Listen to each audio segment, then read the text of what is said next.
ఇక వెనుజులాలో అధ్యక్షుడు నికోలస్ మదురోను గద్దెదించిన తర్వాత అమెరికా క్యూబాపై దృష్టి సారించింది. ఇక ఇదే అంశంపైన చర్చిద్దాం. మనకు అందుబాటులో ఉన్నారు డాక్టర్ అంది సత్యం గారు, ప్రముఖ రాజకీయ విశ్లేషకులు. అంది సత్యం గారు నమస్కారం అండి. నమస్తే. అంది సత్యం గారు, ఇరాన్పై యుద్ధాన్ని డైవర్షన్ చేయడానికి క్యూబాపైన యుద్ధాన్ని ప్రకటించారా ట్రంప్? దీన్ని ఏ విధంగా చూడాలంటారు సత్యం గారు? ఇరాన్లో అమెరికా ఓడిపోయిన కింద లెక్క. ఇవాళ ఒక వారం రోజుల్లో ఇరాన్ని అసలు అడ్రస్ లేకుండా చేస్తానటువంటి ట్రంప్ 60 రోజులు యుద్ధం చేసినా చివరికి వెనక్కు తగ్గాల్సి వచ్చింది. ఈ రెండు కారణాలు వెనక్కు తగ్గటానికి. ఒకటి, ఇరాన్ రెసిస్ట్ చేసింది, తన శక్తి మేరకు రెసిస్ట్ చేసింది, ప్రతిఘటించింది. ఖొమేని చనిపోగానే లొంగిపోతుంది ఇరాన్ అనుకున్నటువంటి అన్ని భ్రమలన్నీ దొలిగిపోయినాయి. తర్వాత రెండవది, అమెరికా స్థావరాలన్నీ ధ్వంసం చేసింది అరబ్ దేశాల్లో ఉన్నటువంటిది. అరబ్ దేశాలు కూడా గగ్గోలు పెట్టి మీ స్థావరాలు ఉన్నట్టే మా దేశాలు నాశనం అవుతున్నాయని. ఇది ఒక కారణం. రెండోది, అమెరికా ప్రజలు తీవ్రంగా వ్యతిరేకించారు యుద్ధాన్ని. దరిదాపు అమెరికాలో ట్రంప్ యొక్క రేటింగు 65% నుంచి 34% పడిపోయింది. కాబట్టి ప్రజలు వ్యతిరేకంగా ఉండటం అనేది రెండవది. మూడవది, ప్రపంచ వ్యాప్తంగా దేశాధినేతలు గోడ మీద పిల్లుల్లాగున్న ప్రజలు మాత్రం ప్రపంచవ్యాప్తంగా ప్రజలు వ్యతిరేకించారు. ఈ దేశం ఆ దేశం అనేది కాకుండా అసలు యుద్ధమే కరెక్ట్ కాదు ఈ కాలంలో అనేటువంటి వ్యతిరేకత ఉంది. ఈ మూడు కారణాలతోటి ఇవాళ ట్రంప్ వెనక్కు తగ్గాడు. ఈ తర్వాత 60 రోజుల తర్వాత తనకు తెలిసింది ఏంటంటే అమెరికా ఆర్థిక సంక్షోభంలో ఉంది, ఇంకా ఎక్కువ పొడిగిస్తే తట్టుకురావటం కష్టం అని చెప్పేసి ఇవాళ ఉపసంహరణని అఫీషియల్గా అమెరికన్ కాంగ్రెస్ ఆమోదించింది. ఇంకా అమెరికన్ కాంగ్రెస్ ఇచ్చినటువంటి టైం 60 రోజులు అయిపోయింది, ఉపసంహరించుకుంది. ఈ విధంగా దరిదాపు అమెరికా ఇరాన్ మీద ఓడిపోయినట్టే లెక్క. ఇది ఒక అంశం. రెండవది, ఇరాన్ మీద ఓడిపోయి అమెరికాలో ఉంటే అతను ఇరాన్ను ఓడించి 5-6 రోజుల స్మాష్ చేసి మధ్యంతర ఎన్నికల ముందు హీరోగా పోవాలనుకున్నాడు. కానీ ఇప్పుడు జీరోగా పోయేటువంటి పరిస్థితి వచ్చింది. దీని నుంచి అమెరికన్ ప్రజల్ని డైవర్ట్ చేయడానికి ఇవాళ క్యూబా పేరు ప్రకటించాడు. క్యూబాని లేపేస్తాం, క్యూబాని స్వాధీనం చేసుకుంటామని ఇప్పుడు ప్రజలందరూ, మీడియా అంతా కూడా క్యూబాని ఆలోచిస్తుంది. ఇరాన్ లో ఏమైంది అనేది ఆలోచించట్లే. ఒక అమెరికా ప్రజలే కాకుండా ప్రపంచ దేశాలందరినీ కూడా డైవర్షన్ చేసే పాలిటిక్స్ ఇవన్నీ కూడా డైవర్షన్ చేసేటువంటి పద్ధతిలో ఇవాళ క్యూబా పేరు లేవనెత్తాడు. క్యూబాకు అమెరికాకు అది ఎక్కడ వెస్టిండీస్ దగ్గర ఉన్నటువంటి న్యూ గినియా, కెనడా అటువంటి దేశాల దగ్గర ఉన్నటువంటి దేశం క్యూబా. అమెరికాకు 130 కిలోమీటర్లే, చాలా దగ్గర. విజయవాడ మచిలీపట్నం లేదా సూర్యాపేట హైదరాబాద్ మధ్య ఉన్నంత దూరం, 130 కిలోమీటర్ల దూరమే. కానీ వైరుధ్యం ఎందుకు అంత చిన్న దేశం అంత పెద్ద దేశానికి వచ్చింది అంటే 1959 ముందు బటిస్టా అని ఒక నియంత పరిపాలించాడు అమెరికన్ సపోర్ట్ తోటి. 59లో కమ్యూనిస్టులు తిరుగుబాటు చేసి బటిస్టా పాలన అంతం చేశారు.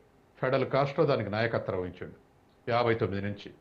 అయితే కాస్ట్రో ప్రభుత్వాన్ని 61-62లోనే కూల్చాలని చెప్పేసి మీరు ఎంతమంది అన్నారు బే ఆఫ్ ఫిగ్స్ ఏరియాని స్వాధీనం చేసుకోవడానికి ప్రయత్నం చేశారు. ఒక 1500 మంది అమెరికా ట్రైన్డ్ వాళ్ళు, తర్వాత ఈ కాస్ట్రో వ్యతిరేకులు మొత్తం కూడా ఒక 1500 మంది ప్రయత్నం చేస్తే వాళ్ళు కాస్ట్రో ఆధ్వర్యంలో వాళ్ళని 1100 మందిని బంధించారు. మీరు పెనాల్టీ కడితేనే విడిపిస్తామని చెప్పేస్తే అమెరికా నుంచి పెనాల్టీ వసూలు చేసి మరి ఆ 1100 మందిని విడుదల చేశారు. 61-62లో ఆ బే ఆఫ్ పిగ్స్ ఏరియాలో ఈ తిరుగుబాటు జరిగింది అని చేశారు. ఆ తర్వాత అనేక సార్లు గత 62 ఏళ్లుగా క్యూబా మీద అనేకమైనటువంటి ఆంక్షలు పెట్టి హింసిస్తుంది అమెరికా క్యూబాని 60 ఏళ్ళ నుంచి కూడా. కానీ సోవియట్ యూనియన్ సపోర్ట్ తోటి అది సస్టైన్ అవుతూ వచ్చింది. గతంలో సోవియట్ యూనియన్, ప్రస్తుతం రష్యా. పాత రోజుల్లో సోవియట్ యూనియన్ సపోర్ట్ తోటి అమెరికా మాట వినకుండా ఆంక్షల్ని పరిధి దాటి కూడా సోవియట్ యూనియన్ క్యూబాని ఆదుకుంది. కాబట్టి క్యూబా సస్టైన్ అయింది. ఇప్పుడు ఫెడరల్ కాస్ట్రో తర్వాత రాహుల్ కాస్ట్రో వచ్చాడు. ఇద్దరు కూడా ముఖ్యంగా అమెరికా క్యూబాని ఏం చేయలేకపోవడానికి కారణం ఏంటంటే గత 60 ఏళ్ళుగా ఒకటి సోవియట్ యూనియన్, చైనా సపోర్టు, రెండవది రాహుల్ కాస్ట్రో కూడా, ఫెడరల్ కాస్ట్రో రాహుల్ కాస్ట్రో కూడా మొత్తం క్యూబా ప్రజల్ని ఏకోన్ముఖంగా పరిపాలించారు. అంటే ఏకాభిప్రాయంతో ఉన్నారు క్యూబా మీద. తర్వాత క్యూబా బాగా వైద్యంలో మంచి ప్రతిష్టాత్మకమైనటువంటి స్థానం పొందింది ప్రపంచంలోనే. వాళ్ళ దేశంలో కాదు, ఏ దేశంలో సంక్షోభం వచ్చినా వైద్య సంక్షోభం క్యూబా డాక్టర్లు జట్టులుగా పోయి వాళ్ళకు సహాయం చేసి వస్తున్నారు, ట్రైన్డ్ చేసి వస్తున్నారు. వైద్యంలో అంత విజయం సాధించింది.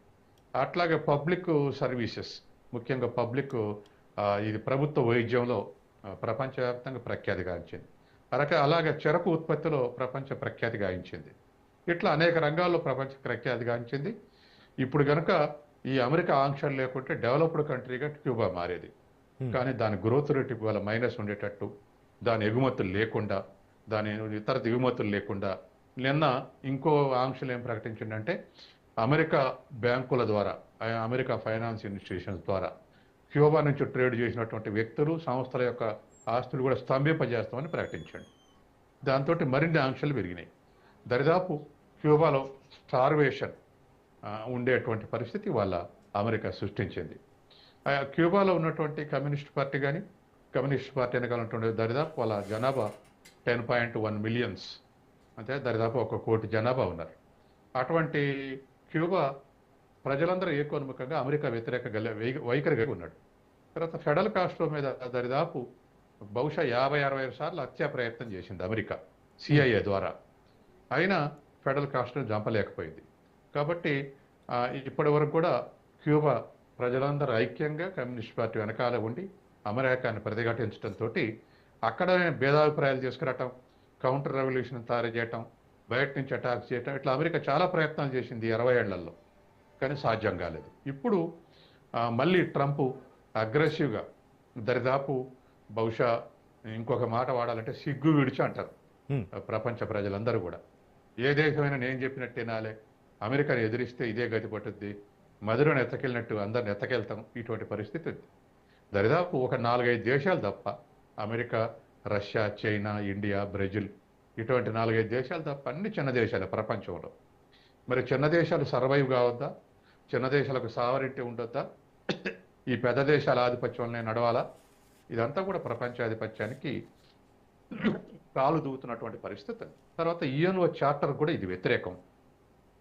అసలు ఇరాన్కు కూడా యుఎన్ఓ చార్టర్ ప్రకారం పౌర ఉత్పత్తి చేసుకునేటువంటి హక్కు ఉంది ఇరాన్కు కూడా. కాబట్టి యురేనియం శుద్ధి చేసి పౌర విద్యుత్తు, పౌర అవసరాల కోసం ఉత్పత్తి చేసే అవకాశం ఇరాన్కు కూడా ఉంది. కానీ అమెరికా ఇటువంటి పెత్తందారి తనంతో వాళ్ళ ఇరాన్ ఎట్లయితే చేసిందో ఇప్పుడు క్యూబాలను కూడా అట్నే ఎత్తకపోతాం, అట్లే చేస్తామని చెప్పేసి